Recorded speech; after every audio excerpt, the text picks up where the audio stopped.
الحمد لله الذي هدانا لهذا وما كنا لنهتدي لولا أن هدانا الله والصلاة والسلام على رسول الله وعلى آله وأصحابه ومن والاه وبعد. أعوذ بالله من الشيطان الرجيم. بسم الله الرحمن الرحيم. إن الله يأمركم أن تؤدوا الأمانات إلى أهلها وإذا حكمتم بين الناس أن تحكموا بالعدل إن الله نعم ما يعظكم به إن الله كان سميعا بصيرا. صدق الله العظيم. السلام علیکم جمیعا و رحمت الله تعالی و برکاته. بیننده های گرامی و معزز و با معنویت سلسله درس های بینش و بصیرت اسلامی، خداوند تبارک و تعالی را سپاسگزار هستم که توفیق مزید عطا فرمود تا در خدمت شما عزیزان قرار داشته باشیم. عزیزان، در جلسه حاضر ادامه اون عنوان قبلی که تأسیس جامعه ایدئال اسلامی از نظر فرمولهای قرآن پاک است، بحث ما جریان داره و در جلسه گذشته در مورد فرمول اول که همانا ان الله لا یغیر ما بقوم حتی یغیروا ما بانفسهم بود صحبت کردیم. یعنی این فرمولی که خداوند بزرگ طلبیده و قاعده و سنت گذاشته تا شما در خود تغییر ایجاد نکنین، راه و روش و بینش و بصیرتتان درست نکنین، سلوکتان را و صفات و اوصاف خوب و خوبتر و خوبترین در شما تحقق نشه، من با شما نیستم. واقعا امین مفهوم را میرسانه. هرچند به هر حالتی که از نظر نامطلوب بودن قرار داشته باشید و حالت غیر مقصود باشه، من به حالتان نمیرسم و کاری ندارم. این سنت الهی، در سنت الهی تغییر و تبدیل و تحویل ایجاد ناپذیر است. پس انسان ها مکلفن که به اون قاعده و سنن الهی عمل بکنن. شما در خود تغییر بیاری، من هم به شما تغییر. حتی اگر انسان ها در راه درست و مستقیم هم قرار داشته باشند، تا وقتی اینها را خدا حمایت میکنه و میدارد که اینها در این مسیر مستقیم یا خط مستقیم در حال حرکتن. هرگاه اینها خط مستقیم را عوض کردن، تغییر دادن، خدا هم حمایتش را قطع میسازن. و در صورت عدم حمایت باز تصاویر آلات اوضاع به وجود میاد که ما امروز در امم اسلامی و در مجموع ملت های مسلمان و امت اسلامی مشاهده میکنیم. کمال ذلت را تجربه میکنن، کمال ذلت دیگه از این بیشتر نمیشه. اینجا اگر حمایت الهی می بود، باز امی حالت باید مشاهده می شد، امی محکومیت، امی بردگی، امی ذلت. این خودش معلوم میشه که خدا با اقوامی نیست که اینها پشت تغییر در خود نیستند. هرچند انسان اسلام شناس بسیار کامل هم شود، ولی تغییر اگر در سلوک و در رفتار و در اعمال و در کردار از این مشاهده نشه، خدا وعدهش با چنین انسان ها نداده است. مستشرقین تنها اما قدر که آمنت بالله و ملائکتی الی آخر بخوانند، دیگر مشکل از اینها در فهم اسلام حل است. اسلام شناسی که هرچند مسلمان باشه ولی عامل بر دساتیر خدا جلت عظمته نبوده باشه، مورد حمایت الهی قرار نمیگیره. از این جهت تغییر ابتدایی است که ما در خود اما قدر تغییر بریم که به کسی ضرر نرسانیم. باز اگر فایده ما رسید این مرحله بعدی است. اگر بیشتر فایده ما رسید باز مرحله عروج است، رشد است که از نظر روحی و معنوی در انسان ایجاد میشه. و نهایتا گفتیم که اگر یک ملت 30 میلیونی اگر تنها صفت خوب پیدا کنن شهروندان از اینها، این اجتماع سلیم میشه، این اجتماع از ضرر رسانی به همدیگر مسئول میشه. حداقل صفت خوب را در انسانهای امروزی جوامع اسلامی اغلبا و اکثرا دیده نمیشه و به نظر نمیرسه. خدا چگونه حمایت کنه؟ حمایت الهی در وعده الهی است، در تطبیق ضوابط و قواعدی که گذاشته است. امیدوار هستیم که ما بتانیم که قبل از تغییر در نظام باطنی، این نظام باطنی مسلط بر اعمال ما که نیات ما، عزم ما، قسم ما همه اونجا ایجاد و پروسس میشه و در منصه عمل قرار میگیره، اون را بشناسیم که انشاءالله در فرصت ها و مراحل بعدی این درس با تماس خواهیم گرفت به این مورد. فرمول دیگر عزیزا، ان الله یأمرکم ان تؤدوا الامانات الی اهلها. این فرمول نخستین فرمول بود که همه انسان ها از طریق تربیت، از کانال تربیت و تفهیم اینها به صفات خوب و خوبترین برسن. حالا سوال پیدا میشه، تمام شهروندان را تربیت دادن و در نهایت تربیت تغییر آمدن، این کار سادن زمانگیر هست، بسیار زمان میخواهد. آیا پیشنهاد دیگری، فرمول دیگری، قاعده و ضابطی دیگری در قرآن موجود است که ما را سوق دهد، ما را به این مقصود برساند؟ مقصود یعنی تأسیس جامعه ایدئال اسلامی و انسانی. آیا وجود داره؟ میگیم بله. قرآن پیشنهاد میکنه که اگر این کار برتان مشکل هست، هرچند این ده هم ادامه بتین که تغییر در توده های میلیونی مسلمان به شکل عملی به وجود میاد، ولی اگر میخواین به مقصود زود برسین، دارنده اجتماع سلیم پر از عدل و انصاف و انسانیت، صلح و سلام و برادری و برابری، عدالت و گسترش آن شوید و مظالم نباشد، مفاسد نباشد، استعمار و استثمار نبوده باشد، شما فوراً به این فرموده و ارشاد الهی چنگ بزنید: ان الله یأمرکم ان تؤدوا الامانات الی اهلها، یعنی سپردن کار به اهلش. ان الله یأمرکم ان تؤدوا الامانات الی اهلها مفهوم این را میرسانه که کلید زمام امور اساسی و بنیادی و مهم به دست و اختیار انسانهای سلیم که دارنده تخصص و تعهد بوده باشند بسپارید. الی اهلها همین مفهوم را میرساند که دارنده تخصص و تعهد بوده باشند، یعنی به این تفسیر و توضیح که هم اون بخش مربوطه را به شکل مسلکی علمی تخصصی با رشد عقلی که حاصل کردن و به دست آورده است و همچنان رشد روحی و معنوی، یعنی تعهد پیدا کرده، آدم متعهد شده است، و اینها بسپارید.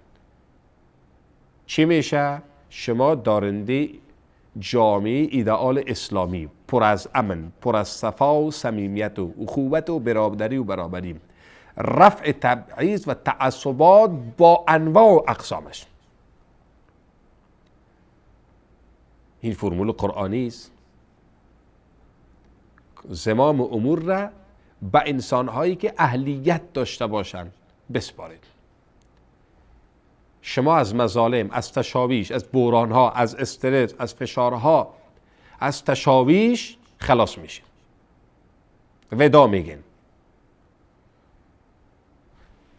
فراموش نباید کرد که تخصص و تعهد هم ریشه قرآنی داره.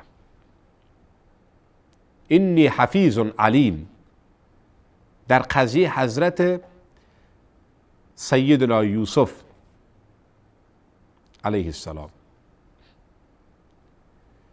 میبینیم که وقتی عزیز مصر پیشنهادش میدارد که شما را میخواهیم به یک پست مقام بلند مقرر کنیم،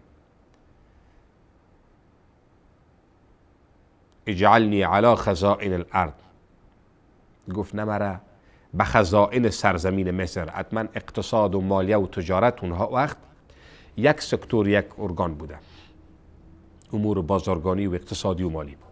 اجعلنی علی خزائن الارض، به سر امر مالی و اقتصادی من را بگذار، به سر پول و مسکوکات. برای که بر پادشاه و عزیز مصر تشویش ایجاد نشه که چه میخواه این آقا، چه نیت داره که پست امور کشور و امور خارجه را به طور نمونه قبول نداره، نمیپذیره، ولی به مالیه و اقتصاد و به مسکوکات متمایل است. زود دلیلش را و سببش را و علتش را حضرت یوسف علیه السلام تصریح می داره. انی حفیظ حلیم، به تحقیق من آدم حفیظ هستم، آدم نگهبان، آدم متعهد، علیم، امور مالی و اقتصادی را به شکل تخصصی می دانم. حفیظ، تعهد، علیم، تخصص.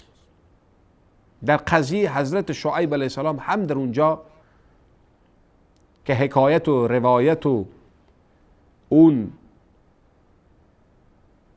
قصه و روایت به شما بهتر معلوم است، اون دخترها پیشنهاد میکنه که برای ما کسی را به کار بگیرین که او قوی و امین باشه. این استاجرت القوی الامین.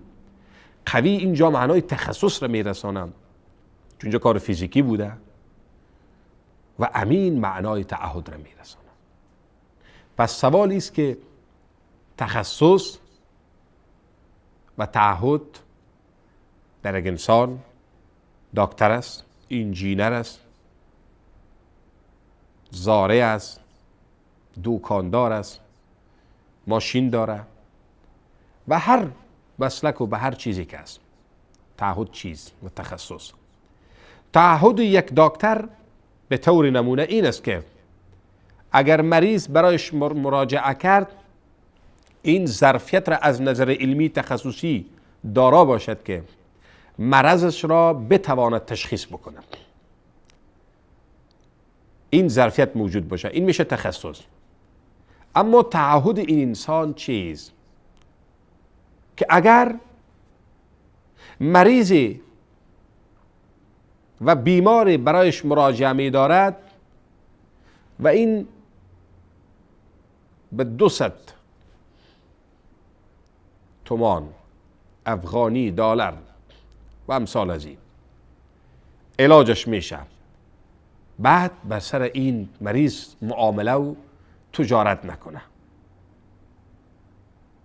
معالجه و تداوی این را به صدها و هزارها روپیه و ریال و دلار رو چیز نرسانه، یعنی به جانش نزنه. که اگر به 200 افغانی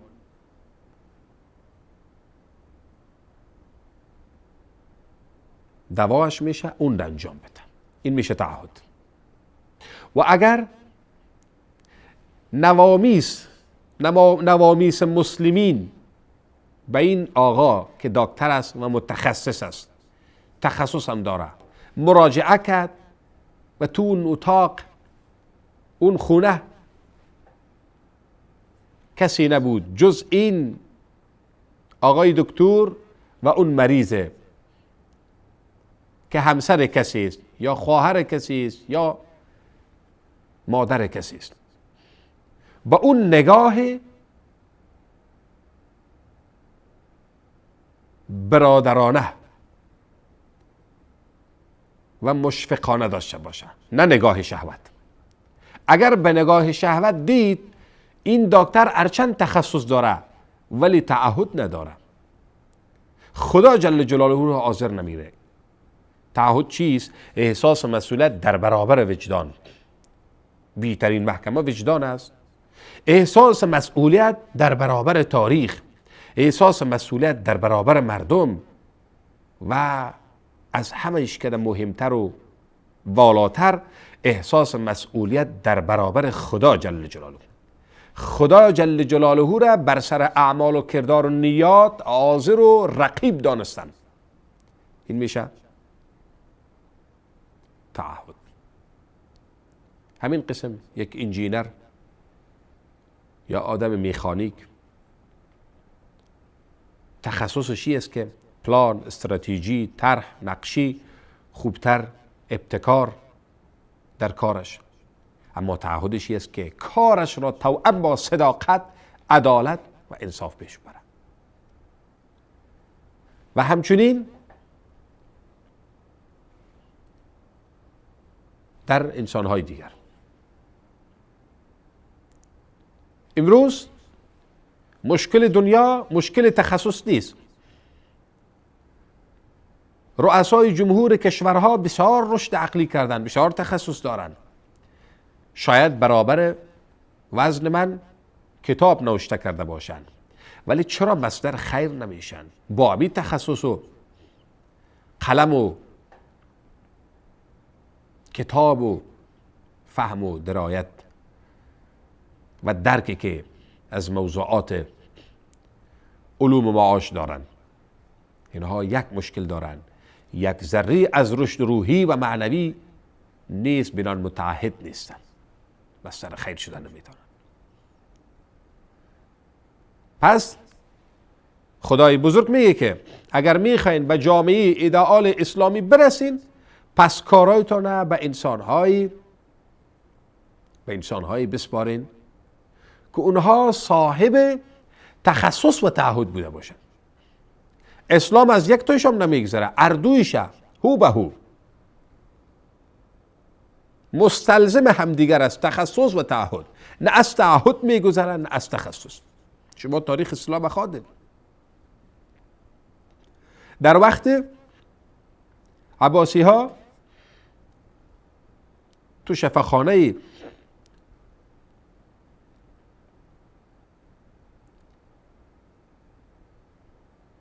مسلمین، کسان غیر مسلم که تخصص داشتن کار میکردن. این ارجگذاری مسلمین به تخصص است. پس تخصص و تعهد مستلزم هم دیگر است. حالا میایم یک شهرستان را به شما مثال میزنیم و نمونه پیش میکنیم. در یک شهرستان بیش از 10 نفر که دارنده تخصص و تعهد بوده باشن بیش نیاز نیست. اگر این 10 نفری که در یک شهرستان و یا یک ولسوالی با عنوان مردمان بزرگ زمام امور مختلف گماشته میشن، اگر واقعا صاحب تخصص و تعهد شده باشن و در این شهرستان و ولسوالی 1 میلیون و یا 2 میلیون و بیشتر از او انسان ها زندگی میکنن، با گماشتن و توظیف کردن و سپردن کار به این 10 نفر مسئول که صاحب تخصص و تعهدن، در سطح این شهرستان امن و صلح و سلام به وجود میاد و کسی جرأت نمیکنه که ذره قدمی از جنایات برداره. چرا؟ میدونه که مسئولین کسانی هستند که پاکن، مسئولین کسانی هستند که مدیرانن، اینها هم کار را میدانن، هم خدا را حاضر میگیرن، هم ارزش ها دارن، ارزش های عقلی و روحی، اینها با اون ملبس شدن. از او جهت در سطح این شهرستان جامعه ایدئال درست میشه. مردم از کی شکایت دارن عزیزا؟ در ملت های مسلمان شکایت از کیست؟ فغان انسان ها که به آسمان بلند شده از مسئولین است. فلان مسئول، فلان وزیر، فلان رئیس جمهور، فلان معین، فلان رئیس و فلان مدیر این کنه کرد، فلان قاضی، فلان سارنوال، فلان پلیس، فلان آدمی که مفتش است، مستخبر است، این جنایت کرد. و امروز شما مطمئن باشه تروریسم پدیده دولتی جهانی است که متاسفانه توسط دولت‌های اجیر و مزدور که متاسفانه جهان اسلام پر از اوست تطبیق میشه. قربانیش کیست؟ ملت‌های مظلوم، بیچاره، اسیر، بی‌دفاع و در بند انحصار و استثمار و استعمار. با تأسف از این جهت عزیزا گماشتن کار به اهلش سبب ساختن جامعه ایدئال اسلامی میشه. در سطح یک ولایت یا یک ایالت شاید 20 الا 30 نفر یا 40 نفر نیاز بوده باشد و در سطح یک کشور 500 نفر یا 600 نفر یا 700 نفر نهایتا 1000 نفر که ملت 100 میلیونی 200 میلیونی هم باشه 1000 نفر انسان‌های صاحب تخصص، یعنی رشد عقلی، علوم و معاشره در بخش‌های مختلف متخصص و رشد روحی، یعنی تعهد. تخصص و تعهد دو بالی است که بر انسان اهلیت میبخشه. ان الله یأمرکم ان تؤدوا الامانات الی اهلها. این راه عاجلش است. پس هر ملتی، هر قومی، هر جماعت و طیفی که میخواد از مظالم دور شوند، جز این که یک تیم با صفات تخصص و تعهد به وجود نیاد، ممکن نیست که اینا از مظالم و مفاسد دور شوند و این سنت الهی است. این دو فرمول است. این که تعهد چگونه به وجود میاد فراموش نباید کرد. تخصص را کافر مسلمان داده میتونه و حتی امروزه ممالک کفری بهتر از ممالک اسلامی تخصص میدن در بخش‌های مختلف. شروع از بزرگترین پوانتون‌های دنیا مثل هاروارد و کمبریج انگلستان تا پوانتون‌های خرد ریزی که ضعیفی که در جهان اسلام در گوش‌های مختلف است، تخصص را داده میتونه اما تعهد را داده نمیتونه. در هیچ پوانتونی از دنیا متاسفانه درس تعهد به شکل اساسی و واقعیش وجود نداره. این که تعهد چگونه به وجود میاد و انسان چگونه مسیر تعهد را بپیمایه و بشناسه، انشاءالله که در جلسات بعدی روی ازی با شما بحث خواهیم کرد. نسخه تعهد تنها در حقیقت‌های آسمانی است. دیگر پوانتون‌های دنیا از این که هم اگر به اصطلاح مترقی شوند پیش برن، بازم درس تعهد داده نمیتونن. مطمئن باشیم به این همونطور مطمئن باشیم که 100% چون اگر میتونستن آثار و نتایجش را میدیدیم. ولی تنها کلید تعهد در علوم و معاد و حقیقتایی که از آسمان، یعنی از سوی ذات اقدس الهی به ما شما رسیده است. تا حضور و دیدار بعد، السلام علیکم و رحمت الله تعالی و برکاته.